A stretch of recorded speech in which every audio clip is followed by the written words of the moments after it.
안녕하세요. 서로의 아픔을 보듬고 진정한 가족으로 거듭난 한 가정의 일원입니다. 60대 중반의 남자인 전 10여 년 전의 선행으로 아내와 함께 아주 소중한 인연을 만나게 되었어요. 그리고 그 인연으로 인해 지금은 믿지 못할 기적을 조우하게 되었죠. 과거 우리 가족에게 찾아온 가슴 찢어지는 아픔과 운명적인 새로운 인연에 대해 지금부터 이야기를 해볼까 합니다. 저는 나이 11에 일찍 부모님을 여의었어요. 그런 저를 키우다시피 돌봐준 건 당시 18살이던 누나였죠. 자신과 가족들 먹고 살기도 어려워 친척들은 우리를 맡아줄 수 없었거든요. 누나는 학교도 다니지 않고 남의 집에 일을 다니며 저를 입히고 먹여주었습니다. 누나, 나 중학교 안 가도 괜찮다니까. 누나만 혼자 고생시키기 싫어. 나도 그냥 일할래. 허튼 소리 하지 마. 누난 나중에 고등학교 검정고시 보면 돼. 그냥 누나 말 듣고 넌 공부나 해. 그래야 하늘에 계신 어머니 아버지한테 누나가 덜 죄송하지. 우리 착한 막내 누나가 꼭 대학도 장가도 보내줄 거야. 중학교에 진학하며 저는 새벽에 신문과 우유 배달을 시작했습니다. 그렇게라도 누나에게 도움이 되고 싶었거든요. 그리고 항상 세상에서 제일 좋은 남자가 누나를 데려갔으면 좋겠다고 생각했어요. 어른이 되면 돈을 많이 벌어 착한 누이에게 아주 예쁜 웨딩드레스를 입혀주고 싶었죠. 하지만 누나는 결혼을 하지도 대학과 장가를 가는 저를 보지도 못했습니다. 어릴 적부터 잘 먹지도 못하고 고생만 했던 누나는 결국 큰 병에 걸렸고 병원에 갈 돈조차 아끼다 치료 시기를 놓치고 말았거든요. 누나, 제발 나만 두고 가지 마. 누나까지 없으면 나 혼자 어떻게 살아. 형도나 장롱 구석에 누나가 모아놓은 돈 있거든? 잘 아껴 써서 꼭 고등학교만은 맞춰야 돼. 알았지? 끝까지 옆에 있어주지 못해서 누나가 정말 미안해. 생명이 꺼져가는 그 순간에도 누나는 제 걱정만 반복하더군요. 그렇게 전 18의 봄에 혼자가 되었습니다. 힘들었지만 저는 고등학교까지 졸업을 마쳤어요. 누나의 유언이었으니까요. 하지만 대학을 꿈꾸기엔 어림없는 형편이었고 저는 그대로 집을 빼서 서울로 올라왔습니다. 그리고는 무작정 돈을 많이 준다던 공장 생산직으로 취직을 했죠. 이후 나이 27에 새들어 살던 집주인 아주머니의 중매로 아내를 만나 결혼했을 땐 웨딩드레스를 입은 아내를 보며 참 많이 울었어요. 웨딩드레스 한번 입어보지 못하고 눈을 감은 누나 생각이 나서 말이죠. 제 사정을 잘 알고 있던 아내와 장인, 장모님께선 결혼식이 끝난 후 그런 저를 아주 많이 다독여 주셨어요. 여보, 더 이상 당신 혼자 외롭지 않게 당신 누나 대신 내가 영원히 당신 지켜줄게요. 아내는 따뜻한 사람이었습니다. 결혼한 지 1년 뒤 우린 아들을 낳았고 그로부터 2년 뒤엔 예쁜 딸도 낳았어요. 누나 뒤만 졸졸 쫓아다닐 줄 알았던 코올리게가 어느덧 아내와 자식들을 둔 가장이 되었다니 가끔씩 저도 세월이 믿기지가 않더라고요. 우리 꼭 오래오래 살자 여보. 난 우리 부모님이랑 다르게 꼭 오래 살아서 우리 애들이 어린 나이에 세상의 찬바람을 느낄 일 없도록 지켜줄 거야. 가난했지만 우린 부모인 우리 자신의 건강관리를 소홀히 하지 않았습니다. 부모가 아프면 그 피해는 오롯이 자식들에게 간다는 사실을 몸소 겪으며 자랐으니까요. 제가 바라는 건 첫째도 둘째도 우리 네 식구의 건강이었어요. 제가 바라는 건 딱 그거 하나였는데 하늘은 끝까지 저를 행복하게 내버려 두질 않더군요. 백혈병이요? 15밖에 되지 않았던 딸은 백혈병 판정을 받고 말았습니다. 애가 자꾸 멍이 들고 코피가 멋지라나 받아본 검사였는데 결과는 청천벽력이었죠. 딸의 옆에 붙어 간병하고 싶었지만 언제까지 투병을 해야 할지 알 수 없어 우린 열심히 병원비를 벌어야 했어요. 당시 저는 직업 소개소를 운영하고 있었고 아내는 백반집을 운영하며 자식들을 키우고 있었거든요.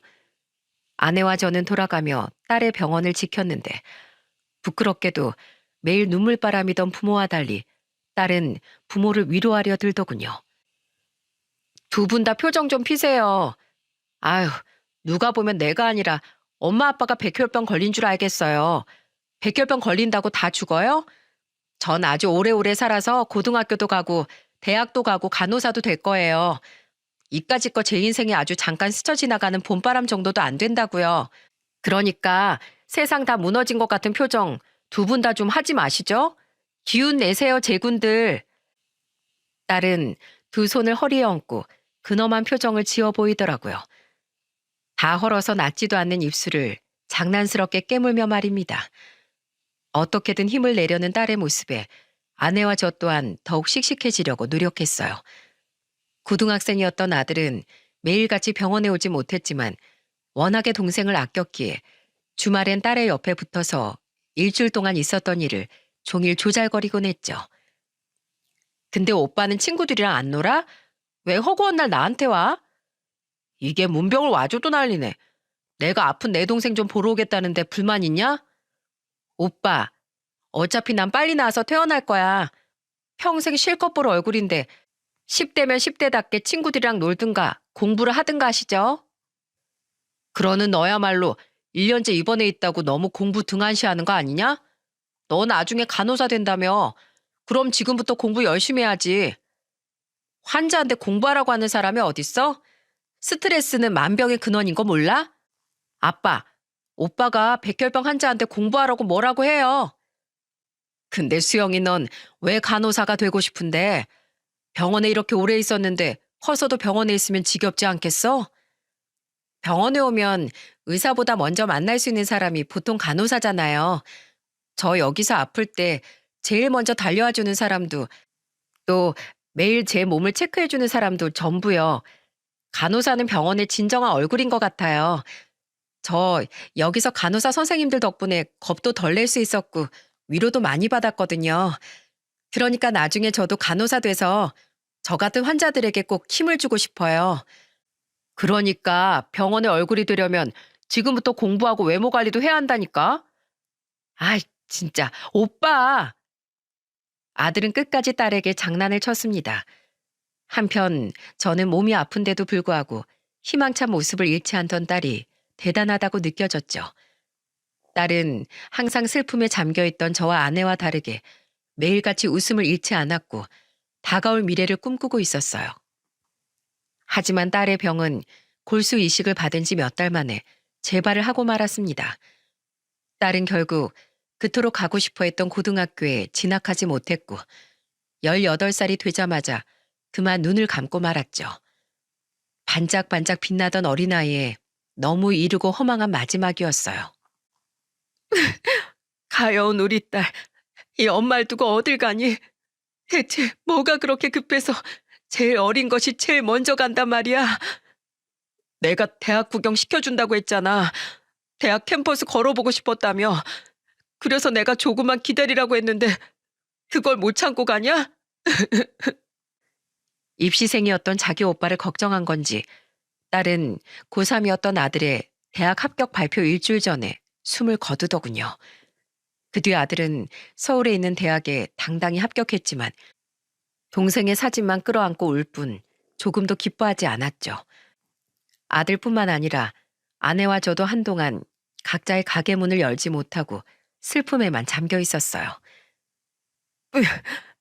우리 부모님도 누나도 다 내가 잡아먹은 거야. 그런 험한 팔자를 타고난 내가 결국 우리 딸도 잡아먹어버린 거라고. 자식을 잡아먹고 내가 무슨 염치로 살아있겠어? 아니에요, 여보. 내가 애를 더 건강하게 낳아줬어야 했어요. 다 내 탓이에요, 내 탓.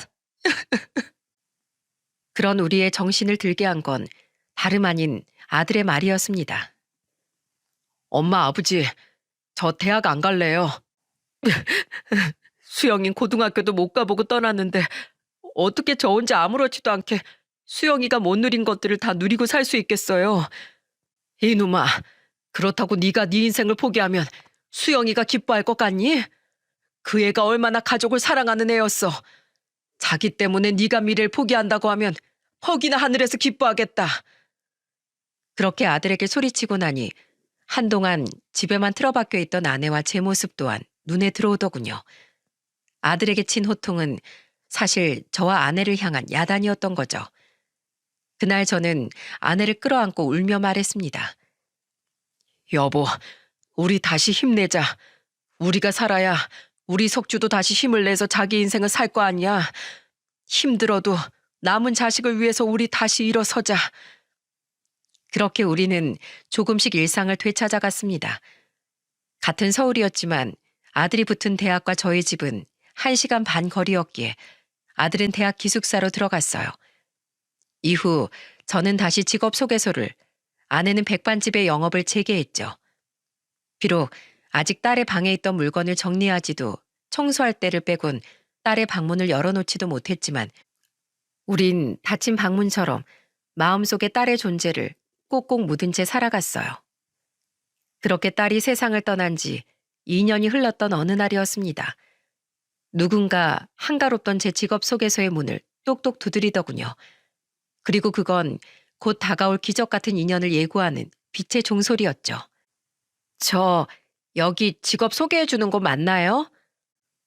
머뭇거리며 제 직업 소개소에 발을 들인 건 교복을 입은 여자애와 남자애였어요. 얼굴이 앳된 것을 보니 남자애가 동생 같았죠. 여기가 파출부 같은 일 소개시켜주는 곳 맞죠, 아저씨? 제가 일하고 싶어서 왔는데요.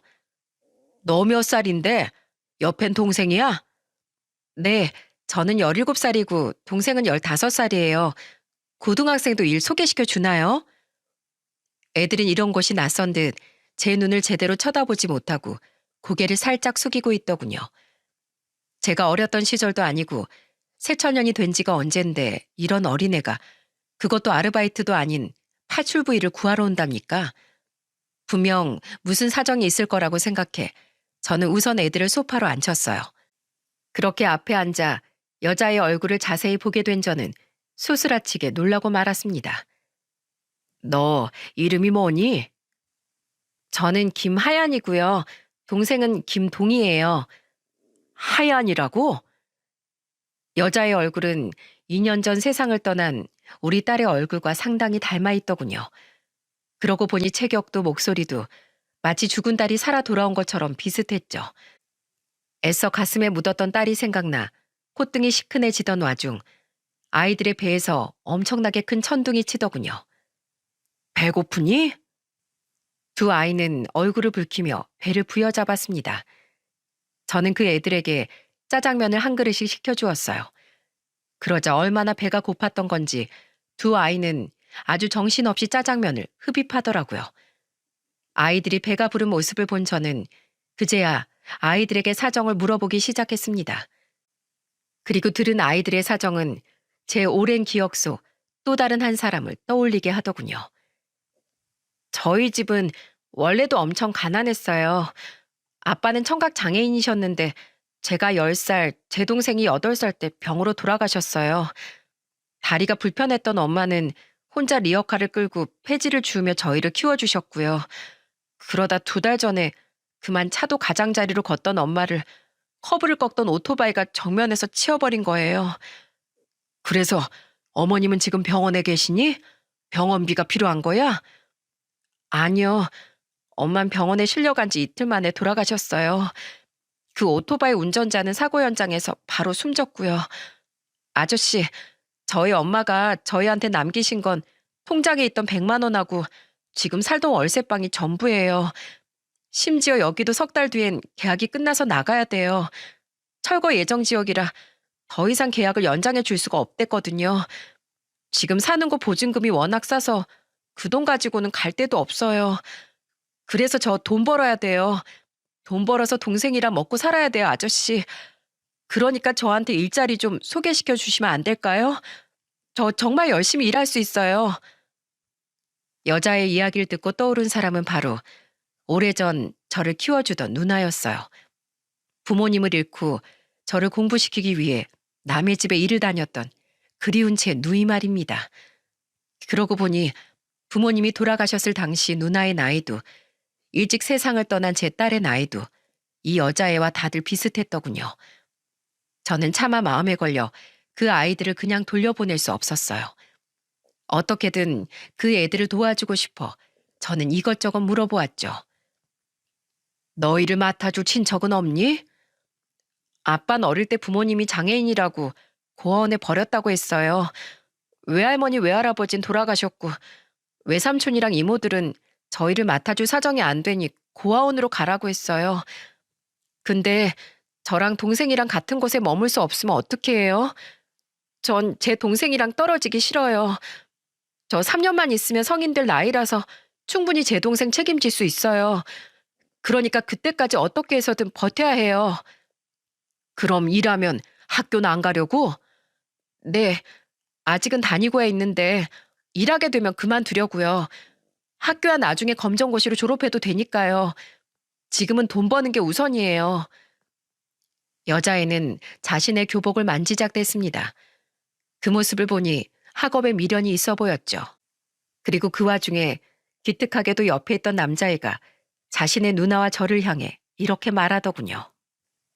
누난 고등학생이잖아. 우리 집 가장은 남자인 나야. 돈은 내가 벌 테니까 누난 학교 다니면서 계속 공부해. 아저씨, 저 비록 키도 작고 덩치도 작지만 힘은 세요. 막노동이든 뭐든 다 잘할 수 있으니까 저희 누나 말고 저 일 좀 시켜주세요. 야, 무슨 중학생이 학교를 그만두고 일을 해. 그런 누나도 작년까진 중학생이었잖아. 서로를 위해 일하겠다고 아웅대는 남매를 보니 기특하면서도 참 가슴이 아팠습니다. 하지만 그렇다고 저 어린 애들한테 학교를 그만두고 일을 하라고 할 수는 없었어요. 저는 잠시 고민한 끝에 아내와 상의를 해보아야겠다고 결론을 내렸습니다. 아저씨가 고민 좀 해볼 테니까 오늘은 그냥 집에 돌아가 있을래? 내일 주말이니까 점심에 여기로 다시 와. 우리 그때 다시 이야기해보자. 그날 전 퇴근 후 아내에게 아이들의 일을 말해주었어요. 돌아가신 누나 생각도 나고 우리 수영이 생각도 나서 자꾸 그 여자애가 마음에 걸리더라고. 그 나이대 애들한테 하늘이 왜 이리 무심한지 말이야. 저런 아직 부모의 보살핌이 필요한 애들인데 안쓰럽네요. 여보, 우선 내일 나랑 같이 애들 집에 가서 어떻게 사는지 한번 봅시다. 그리고 나서 나도 도울 방법이 없는지 잘 생각해 볼게요. 그렇게 다음날 아내는 저와 함께 제 직업 소개소를 향했어요. 그리고는 애들에게 물어 함께 애들의 집으로 향했죠. 먹고 싶은 거 골라. 냉동 볶음밥이랑 바로 끓여 먹을 수 있는 찌개 세트 같은 것도 골라 담고. 아내의 권유에 우린 중간에 마트까지 들러 아이들의 먹을 거를 한아름 샀습니다. 이후 도착한 집의 참담한 모습에 아내와 저는 입을 다물지 못했어요. 그곳은 반지하도 아닌 창문 하나 없는 지하방이었죠. 장판은 다 갈라져 있고 천장엔 곰팡이 얼룩이 한가득에 환기가 되지 않아 눅눅한 냄새가 코를 찔렀습니다. 게다가 화장실은 1층 바깥의 구석에 따로 위치해 있더군요. 아내와 저는 요즘에도 이런 집이 있나 싶어 경악을 금치 못했는데 그런 우리에게 여자애는 이렇게 이야기하더군요. 저희 안쓰럽게 안 봐주셔도 돼요. 이래봬도 사람 사는 집이고 엄마 우리에겐 소중한 보금자리였어요. 지금이야 이런 곳에 살지만 열심히 일해서 나중엔 햇빛도 들고 방도 있는 집으로 꼭 이사 갈 거예요.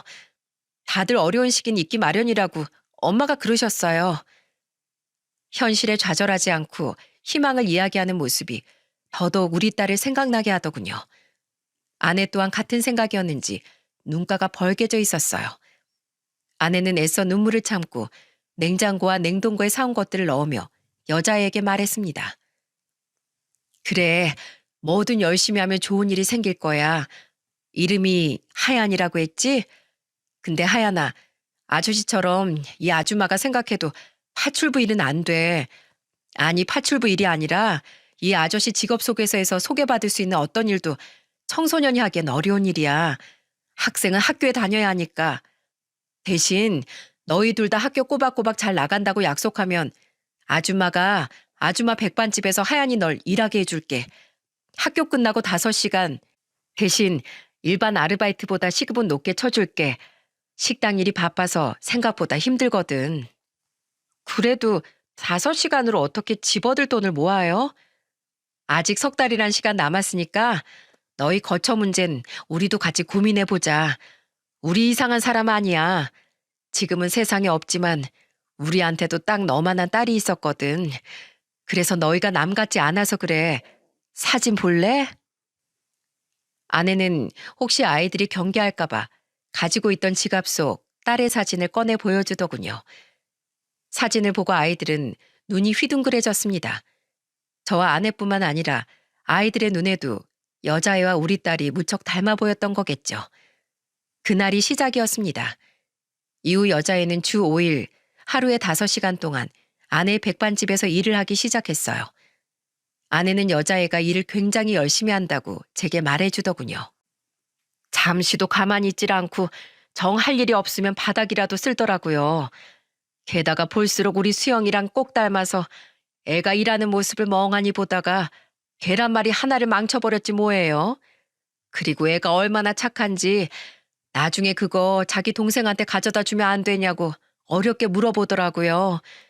애가 자기 먹을 생각은 안 하고 순 자기 동생 생각뿐이에요.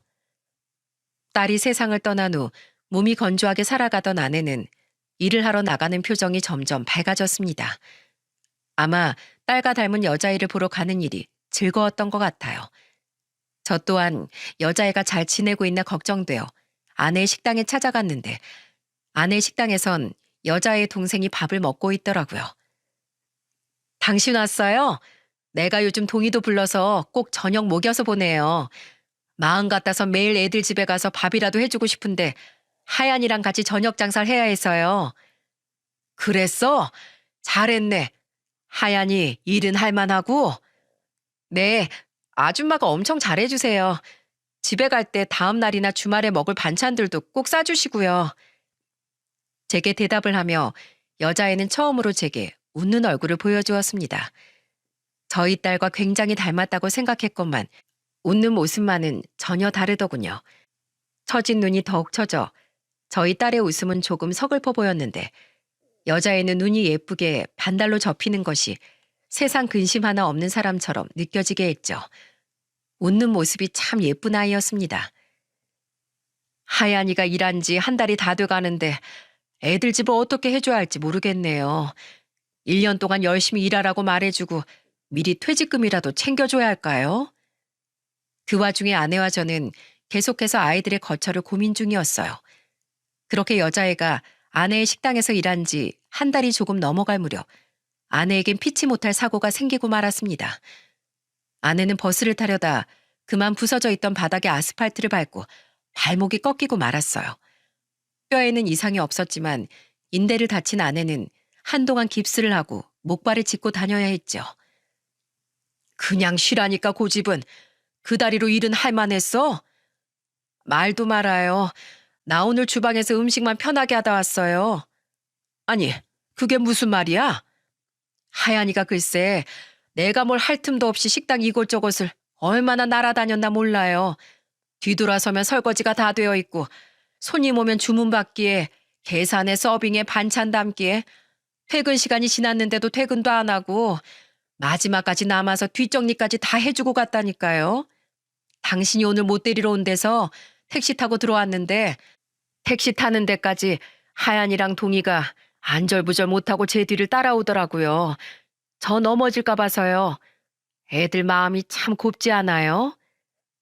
첫날을 제외하고 저는 3주 동안 아내의 출퇴근을 차로 도와줬어요. 그리고 그 3주 동안 여자애는 하루도 빠짐없이 아내의 마감을 돕고 있더라고요. 그것도 저녁을 먹으러 항상 오던 여자의 동생까지 함께 말이죠. 그리고선 힘들다는 내색 하나 없이 집에 태워다 준다던 제 말을 항상 거절하더군요. 이렇게 신세지고 있는데 그렇게까지 번거롭게 만들어드릴 순 없어요. 저흰 걸어가면 금방이에요. 그리고 깁스를 풀기 전날 아내는 잠시 살 것이 있어 문구점에 다녀오다 목발을 헛디뎌 그만 넘어졌다고 하네요. 그럼 팔의 상처는 그때 난 거야? 네. 아, 정말 창피하기도 하고 너무 아팠어요. 근데 그때 마침 저녁 먹으러 우리 식당에 오던 동이가 저를 딱 발견하곤 뛰어오더라고요. 그러더니 대뜸 자기한테 어필하지 않겠어요? 됐다고 해도 자기 힘 엄청 세다면서 기어코 절 우리 가게까지 얻고 가더라고요. 식당에 도착해서 보니까 얼굴이 땀으로 범벅이 됐던데 오히려 나한테 자기가 제대로 못 업어서 힘들지 않았냐고 묻대요. 거기다가 다친 저를 보고 하얀이가 행주까지 팽개치고 달려오더니 좀 긁힌 것 가지고 눈물까지 글썽이더라고요. 한참 동안 안 와서 안 그래도 자기가 갔어야 하나 걱정했다면서 다 자기 탓이라고 말하는데 아휴 애들이 얼마나 착한지 이런 애들을 두고 먼저 눈을 감아야 했던 그 애들 엄만 하늘에서 얼마나 가슴이 아플지 참 먹먹해지더라고요. 그래서 말인데요 여보, 이 애들 우리가 그냥 어른 될 때까지 후원해주면 안 될까요? 이렇게 바르고 착한 애들이 남들보다 힘들게 사는 거 저 더는 마음 아파서 못 보겠어요. 여느 애들처럼 돈 걱정, 생계 걱정 안 하고 공부만 했으면 좋겠고 쉬는 날엔 친구들이랑 떡볶이도 사 먹고 용돈도 탔으면서 재밌게 놀기도 했으면 좋겠어요. 그래, 사실 나도 이번에 하얀이랑 동이가 당신 챙겨주는 거 보면서 고마우면서도 부끄러웠어. 이렇게 어린 애들도 어른인 당신이 잠깐 아플 때 자기 일처럼 도와주는데 난 능력 있는 어른이 애들을 제대로 도울 생각도 안 하고 있는 것 같아서 말이야. 그리고 당신만 괜찮다면 애들을 우리 집으로 들여서 보살펴주면 안 될까? 아무리 애들 거처 문제 생각해도 어른이 집에 있는 것만큼 좋은 환경은 없는 것 같아. 아내는 자신도 같은 생각이라며 웃어 보이더군요. 다음날 깁스를 푼 아내는 저와 함께 오래도록 미뤄왔던 일을 시작했습니다. 바로 먼저 간 딸의 방을 정리하는 일이었죠. 아이들을 집에 들이려면 방을 새로 정돈해야 했으니까요. 우린 딸의 책상에 있던 물건들을 하나하나 정성스럽게 닦은 뒤 준비한 상자에 넣기 시작했습니다. 그동안 바닥 청소만 하고 먼지만 털었지 이렇게 물건을 들여다보고 정리하는 건 처음이네요. 이젠 정말 우리 수영이를 보내줄 때인가 봐요. 그런데 물건을 정리하던 와중 우린 책꽂이 사이에 끼어있던 웬 종이 한 장을 발견했습니다. 반으로 곧게 접힌 그 종이는 티나지 않게 끝이 밖으로 살짝 튀어나와 있더군요. 그동안 딸의 물건을 제대로 정리하지 않아 우리가 못 본 것 같았어요. 그리고 종이를 열어본 우린 그만 오열을 하고 말았습니다. 엄마, 아빠, 그리고 오빠, 만약 이 유서를 보고 있다면 이번엔 내가 결국 퇴원을 하지 못한 거겠죠? 언제부턴가 퇴원하고 다시 입원할 때마다 내가 다시 이 방에 들어올 수 있을까 걱정하며 항상 유서를 쓰기 시작했어요. 그리곤 무사히 퇴원할 때마다 안심을 하며 전에 쓴 유서를 가족들 몰래 찢어버리곤 했죠. 그런데 왜인지 이번엔 정말로 집에 돌아오지 못할 거란 느낌이 드네요. 엄마, 아빠, 저 비록 많이 아팠지만 병원에선 원래 바쁘셨던 부모님과 공부만 하던 오빠와 더 오랜 시간을 보낼 수 있어서 참 좋았어요. 그러니까 우리 가족 모두 제가 떠나고 나서 조금만 슬퍼하고 다시 웃었으면 좋겠어요. 비록 이렇게 눈을 감더라도 저는 비도 되고 바람도 되어서 다시 가족들을 찾아올 거예요. 그래서 엄마 아빠의 주름진 모습도 오빠가 대학에 가고 결혼하는 모습도 종종 보러 올게요. 그러니까 다시 만날 저를 위해서 다들 힘내기예요. 알았죠? 허리에 손 올리고 제군들 화이팅! 착한 우리 딸 유서라더니 마지막까지 가족들 걱정뿐이었네. 여보, 우리 수영이가 힘들어할 우리가 걱정돼서 하얀이를 보내준 게 아닐까요? 난 그렇게 생각할래요. 다시 우릴 찾아온다던 수영이가 바로 하얀이를 우리에게 보내서 우리에게 힘내라고 말하고 있는 거라고요. 우리는 그렇게 하얀이와 동이를 운명으로 받아들이게 되었습니다. 2년 만에야 비로소 우린 딸과 진정한 작별을 했고 그 순간 우리에겐 하얀이와 동이라는 소중한 존재가 새로 찾아와 준 거죠. 다음 날 저는 하얀이의 퇴근 시간에 맞춰 아내의 식당으로 향했어요. 안녕하세요 아저씨. 아줌마 깁스도 푸셨는데 또 데리러 오신 거예요? 아니, 오늘은 너랑 동이한테 할 말이 있어서 왔어. 잠깐 여기 아저씨랑 아줌마 앞에 앉아볼래? 아이들은 어리둥절한 표정으로 우리 앞에 앉았습니다. 아내는 하얀이에, 저는 동희의 손을 꼭 잡았어요. 그리고 저는 전날 아주 오래도록 연습했던 말을 어렵게 입 밖으로 꺼냈죠. 하얀아, 이제 아줌마 식당에서 그만 일하자. 아저씨 직업 소개서 통해서 다음 주부터 일할 아주머니 새로 구했어. 네? 왜요? 아줌마, 제가 일하다 뭐 실수했나요? 죄송해요. 말씀해 주시면 당장 고칠게요. 앞으론 반찬도 많이 안 가져가고 정직하게 월급만 받아갈게요. 그러니까 제발 저 내쫓지 말아주세요. 널 내쫓는 게 아니야. 저번에 동희한테 들어보니까 동희도 하연이 너도 원래 공부를 잘했다며. 이제 일하지 말고 나이에 맞게 공부만 해. 아저씨 아줌마가 도와줄게. 네? 아저씨 아줌마 집에 방이 비어. 너희들도 알다시피 우리 딸은 2년 전에 세상을 떠났고 우리 아들은 기숙사 생활을 하고 있어서 방학 때가 아니면 집에 안 들어오거든. 그러니까 너희만 괜찮다면 우리 집에 들어와서 살지 않을래? 우리가 비록 친부모는 아니지만 너희한테 부모 같은 존재가 돼서 너희를 돌봐주고 싶구나. 두 분 집에 들어와서 살라고요? 진심이세요? 생판 남인 저희를요? 우린 도저히 너희가 남으로 느껴지지 않아서 그래. 그러니까 하얀아, 동희야, 우리랑 같이 살아주지 않겠니? 마지막으로 내뱉은 아내의 다정한 말에 결국 아이들은 눈물을 터뜨리고 말았습니다. 씩씩한 척했지만 아직 어린 나이에 세상에 던져진 것이 두 아이 다 무척 무서웠던 거겠죠. 감사해요, 아저씨, 아줌마. 이 은혜 정말 평생 잊지 않을게요. 앞으로 말 잘 듣고 속 썩이지 않을게요. 저랑 누나 받아주셔서 정말 감사합니다. 그렇게 두 아이와 우리는 한 가족이 되었습니다. 이미 아내가 깁스를 하고 있을 때 몇 번 저와 함께 아내를 데리러 갔었던 아들은 두 아이를 본 적이 있었어요. 아들 또한 자기 동생과 닮았던 하얀이에게 마음을 쓰고 있었고 계속 곁에 없던 자기 대신 제 아내를 챙겨준 두 아이에게 고마워하고 있었기에 우리의 결정을 지지해 주었죠. 안녕히 주무셨어요? 아줌마, 아침 하실 필요 없어요. 제가 다 차려놨어요. 밥하고 국만 뜨면 돼요. 뭐? 아니 학교 가는 애가 언제 일어나서 아침을 차렸어? 이 아줌마가 차려줄랬더니 대체 몇 시에 일어난 거야? 신세지는 입장에서 밥값이라도 하고 싶어서요. 얘 좀 봐. 하연아, 너도 동희도 밥값을 하고 싶다느니 어쩌느냐는 생각 두 번 다신 하지 마. 아줌마 음식점 하는 사람이야. 요리로는 어디서 아쉬운 소리 안 듣는다. 넌 아침밥 잘 먹고 학교 가서 공부 열심히 할 생각이나 해. 저기 아저씨 놀라서 방에다 나오다 말고 눈 땡그레진 것 좀 봐라. 그래 하연아, 우리가 널 이러려고 데려온 게 아니야. 우린 너희가 또래처럼 걱정 없이 해맑게 자라주길 바래서 함께 살자고 말했던 거다. 그리고 너희 둘 다 오후에 나랑 같이 가서 교복 좀 새로 사자꾸나. 동인 키가 커서 교복이 작고 네 교복은 물려 입은 거라 다 해졌잖니. 나간 김에 아저씨가 옷이랑 신발도 다 사줄게.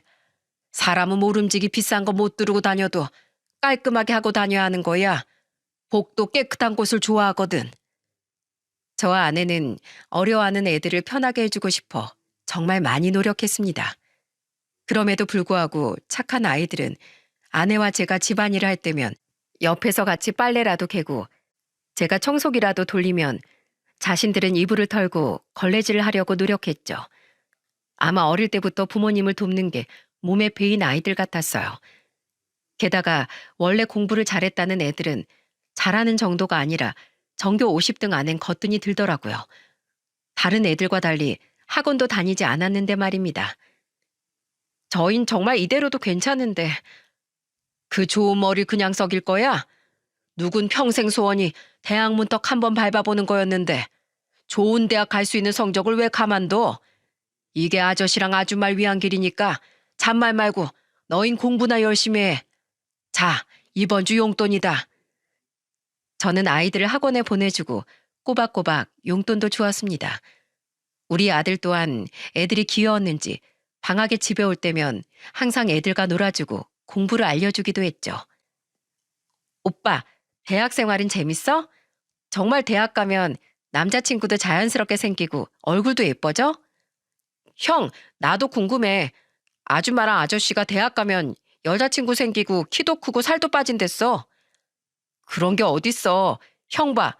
형은 지금도 여자친구도 없고 얼굴도 고등학생 때 그대로야. 그래도 좋은 대학을 가야 좋은 직업도 얻고 돈이라도 많이 벌지. 석주 넌 왜 괜한 얘기로 애들을 실망시키고 그래? 아들의 짓궂은 장난에 아내는 괜히 아들을 타이르기도 했습니다. 하지만 애들은 재미있다며 그런 아들을 무척 잘 따르고 좋아하더군요. 하얀이 넌 무슨 과 갈 거야? 앞으로 뭐 하고 싶어? 난 간호대 가서 간호사로 일하고 싶어. 하얀이의 대답에 우리는 순간 말을 잃고 말았습니다. 얼굴뿐만 아니라 꿈까지 죽은 딸과 너무 닮은 하얀이의 말 때문이었죠. 저는 떨리는 목소리로 그 이유를 물었는데 이어진 하얀이의 말을 듣고 그만 눈물을 쏟아내고 말았어요. 사고가 난 엄마 찾으러 응급실에 달려갔을 때 우느라 정신없는 저를 챙겨주고 달래준 분이 바로 그 응급실의 간호사 선생님이었어요. 그분이 제게 물도 떠다 주시고 의사 선생님이 올 때까지 옆을 지켜주셨죠.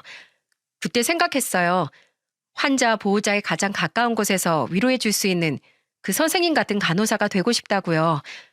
그래도 현실의 벽 때문에 간호사까진 꿈도 못 꿀 줄 알았는데 두 분 덕에 제가 다시 꿈을 꿀 수 있게 됐네요. 감사해요. 아직까지 저는 아내와 이야기해보곤 해요.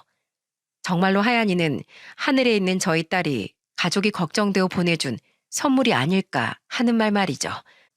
우리는 두 아이의 부모님 기일도 매년 직접 챙겨주었고 두 아이 또한 우리 딸의 기일에 함께 낙골당을 방문해 눈물을 흘려주었어요. 하얀이는 몰랐겠지만 저는 저희 딸의 사진을 보며 중얼거린 하얀이의 혼잣말을 들은 적이 있습니다. 언니 자리를 저와 동생에게 내어주셔서 정말 감사해요. 딸인 언니만큼은 못하더라도 언니를 대신해서 죽을 때까지 두 분 옆을 지켜드릴게요. 그렇게 우린 호적에만 안 올렸다 뿐이지 자연스럽게 서로를 엄마, 아버지, 아들, 딸하며 가족이 되어갔습니다. 하얀이는 간호대를 진학한 후 대학병원의 간호사가 되었고 서울의 명문대를 졸업한 동희는 대기업에 입사했어요. 서울의 공기업에 다니던 아들은 집으로 들어오게 되며 동희와 쭉 한 방을 썼지만 불평 한마디 없이 오히려 굉장히 재미있게 지내더라고요. 그렇게 14년이란 시간이 흐른 어느 날 저와 아내는 엄청난 소식에 뒤로 자빠지고 말았습니다. 누구랑 뭘 해? 저 하얀이랑 결혼하고 싶어요. 엄마, 아버지. 너희 둘이 만나고 있었다고? 같은 집에 사는 우리한테 감쪽같이 숨기고? 동희 넌 알고 있었냐? 아니요, 아버지. 저도 몰랐어요. 형, 안경 도수 잘 맞아? 맞춘 지 오래돼서 시력이 좀 안 맞는 거 아니야? 야, 김동희, 조용히 안 할래? 동희는 믿을 수 없다는 듯 저희 아들의 팔을 흔들더군요. 언제 그렇게 죽고 못 살았냐는 듯 어느새 동희와 평범한 남매처럼 투덕거리면서 자란 하얀이는 그런 동희를 흘겨보았죠. 아들은 사람 좋은 웃음을 지으며 우리에게 말했습니다. 2년 전에 엄마 암에 걸려서 고생한 적 있으시잖아요. 다행히 초기에 발견됐대도 수술받고 3번이나 항암치료 받으실 때 하얀이가 바쁜 와중에도 자기 다니는 병원으로 꼭 엄마 모셔야 한다고 고집부려서 엄마 그 병원에서 수술도 치료도 받으셨잖아요. 교대 근무하느라 바쁠 텐데 그 와중에 집으로 퇴근도 안 하고 항상 엄마 옆에만 꼭 붙어 있고 우리 중에 제일 지극정성이었잖아요. 저 그때 깨달았어요. 하얀이 아니면 제가 결혼하고 싶은 여잔 세상 어디에도 없을 거라고요. 이렇게 천사 같은 애가 바로 옆에 있는데 누가 눈에 들어오겠어요. 엄마, 아버지, 혹시 제가 고아라서 신경 쓰일 수도 있겠지만 저 정말 오빠한테 잘할게요.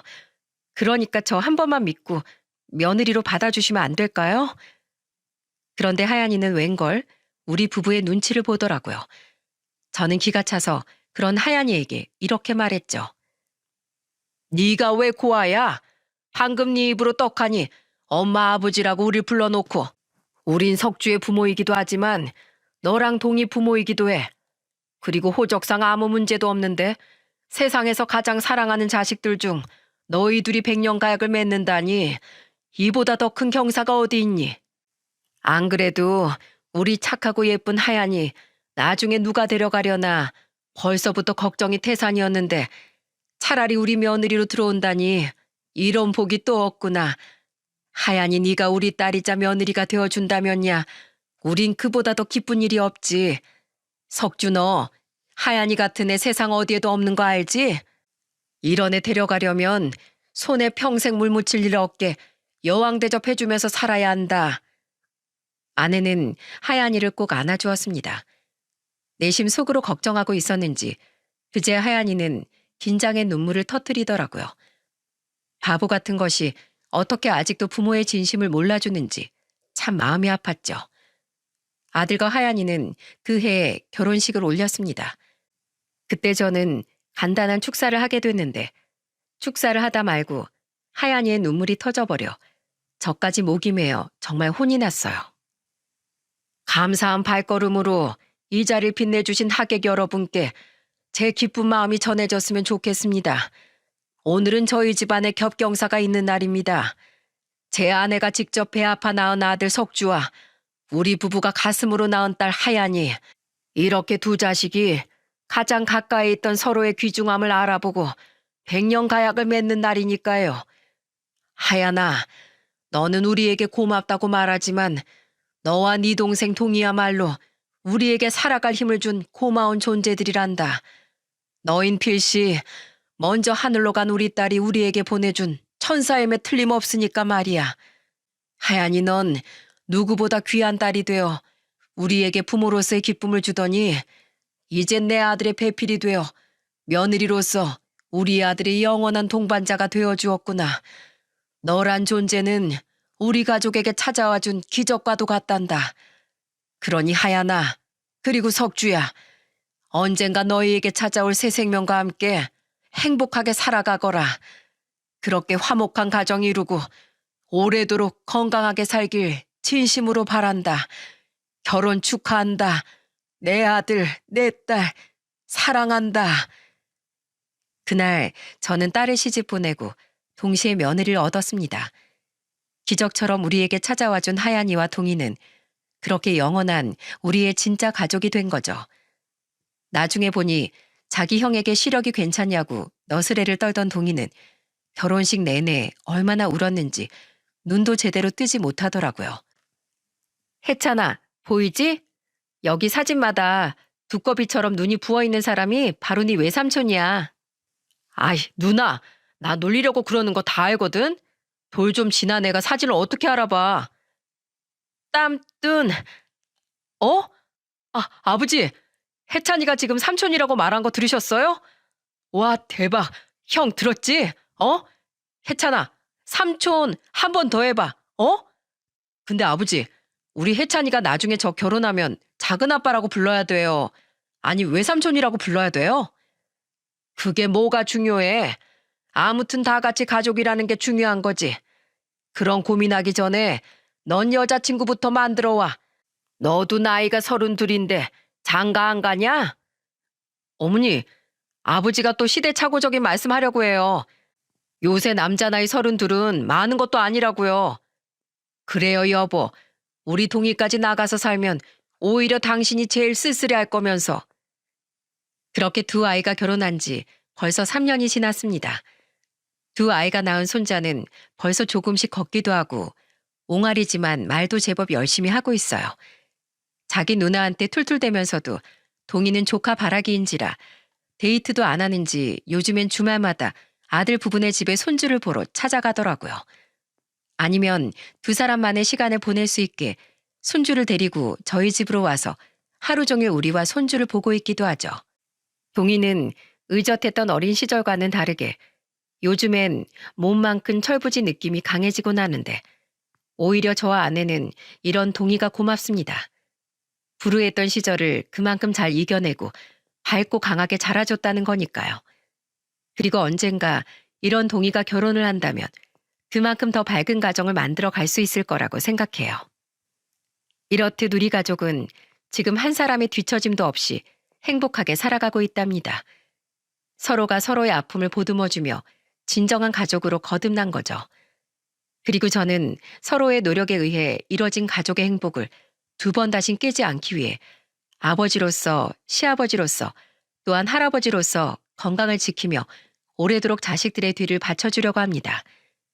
여러분, 살다 보면 우리도 모르는 새 수많은 기적을 지나치고 있을지도 몰라요. 만약 제가 제 직업 속에서의 찾아왔던 하얀이와 동이를 그냥 돌려보냈다면, 아내가 하얀이에게 일자리를 주지 않았더라면, 아내가 다치지 않아 하얀이와 동이와 더더욱 가까워지지 않았다면, 우린 우리에게 찾아온 기적을 그냥 지나쳐 버렸을지도 모르죠. 그러니 여러분도 항상 마음을 열고 이웃에게 귀를 기울이며 사셨으면 하는 마음에 저는 이 사연을 보내게 됐어요. 누군가가 뻗은 도움을 요청하는 손길이, 아니면 힘들 때 여러분이 무심코 붙잡은 지푸라기 하나가 여러분에게 소중한 인연이 되고 어느새 여러분의 인생의 기적이 될진 아무도 모르는 일이니까요. 마지막으로 하늘에서도 가족을 잊지 못하고 선물을 보내준 우리 딸 수영이에게 이 기적과도 같은 사연을 바치겠습니다. 부디 저희 딸이 하늘에서는 고통을 모두 잊고 행복하게 지내고 있길 빌며 우리는 덕분에 많이 행복해하고 있다는 감사 인사를 꼭 전해주고 싶네요. 그리고 제 사연을 들어주신 여러분들 모두 일상에서의 기적을 반드시 좋아하시길 바라겠습니다. 감사합니다.